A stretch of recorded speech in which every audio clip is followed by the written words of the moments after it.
ನಮ್ಮ ಭೂಮಿ ನೋಡೋಕ್ಕೆ ಎಷ್ಟು ಶಾಂತವಾಗಿ ಸುಂದರವಾಗಿ ಕಾಣುತ್ತಿದೆಯೋ ಅದರ ಒಳಗಡೆ ಅಷ್ಟೇ ಭಯಾನಕವಾದ ರಹಸ್ಯಗಳು ಅಡಗಿವೆ.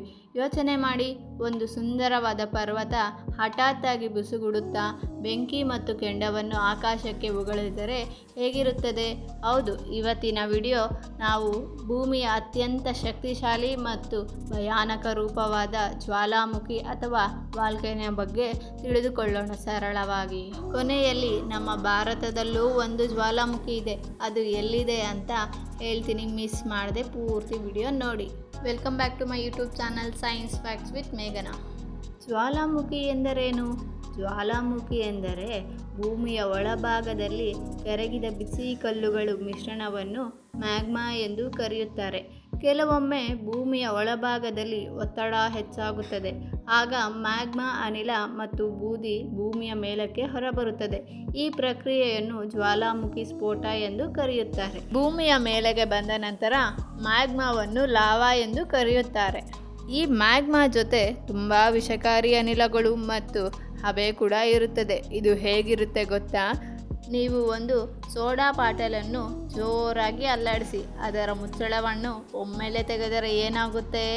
ಒಳಗಡೆ ಗ್ಯಾಸ್ ಒತ್ತಡಕ್ಕೆ ಸೋಡಾ ಒಮ್ಮೆಲೆ ಚುಮ್ಮಿ ಹೊರಬರುತ್ತಲ್ಲ, ಅದೇ ರೀತಿ ಭೂಮಿಯ ಒಳಗಡೆ ಒತ್ತಡ ಜಾಸ್ತಿ ಆದಾಗ ಈ ಮ್ಯಾಗ್ಮಾ ಭೂಮಿಯ ದುರ್ಬಲವಾದ ಭಾಗವನ್ನು ಸೀಳಿಕೊಂಡು ಹೊರಗೆ ಬರುತ್ತದೆ.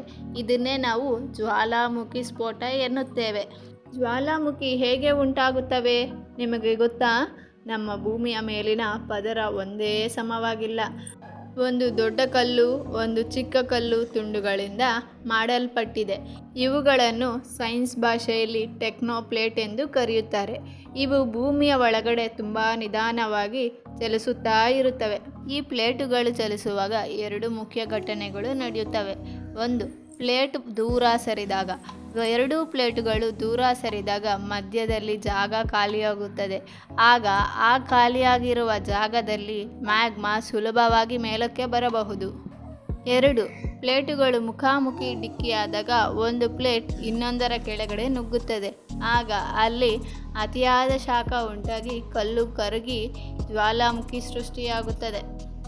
ಜ್ವಾಲಾಮುಖಿಯಲ್ಲಿ 3 ವಿಧಗಳು: ಸಕ್ರಿಯ ಜ್ವಾಲಾಮುಖಿ, ಸುಪ್ತ ಜ್ವಾಲಾಮುಖಿ, ಹಾಗೆ ಅಳಿದು ಹೋದ ಜ್ವಾಲಾಮುಖಿ. ಮೊದಲು ಸಕ್ರಿಯ ಜ್ವಾಲಾಮುಖಿಯ ಬಗ್ಗೆ ತಿಳಿದುಕೊಳ್ಳೋಣ.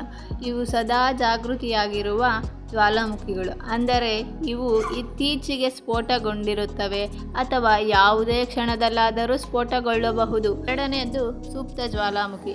ಇವುಗಳನ್ನು ನಿದ್ರಿಸುತ್ತಿರುವ ಜ್ವಾಲಾಮುಖಿಗಳು ಎನ್ನಬಹುದು. ಇವು ಬಹಳ ವರ್ಷಗಳಿಂದ ಸ್ಫೋಟಗೊಂಡಿರುವುದಿಲ್ಲ, ಆದರೆ ಭವಿಷ್ಯದಲ್ಲಿ ಯಾವಾಗ ಬೇಕಾದರೂ ಎಚ್ಚರಗೊಂಡು ಸ್ಫೋಟಿಸಬಹುದು. ಅಳಿದು ಹೋದ ಜ್ವಾಲಾಮುಖಿ. ಇವು ಸಂಪೂರ್ಣವಾಗಿ ಸತ್ತು ಹೋದ ಜ್ವಾಲಾಮುಖಿಗಳು.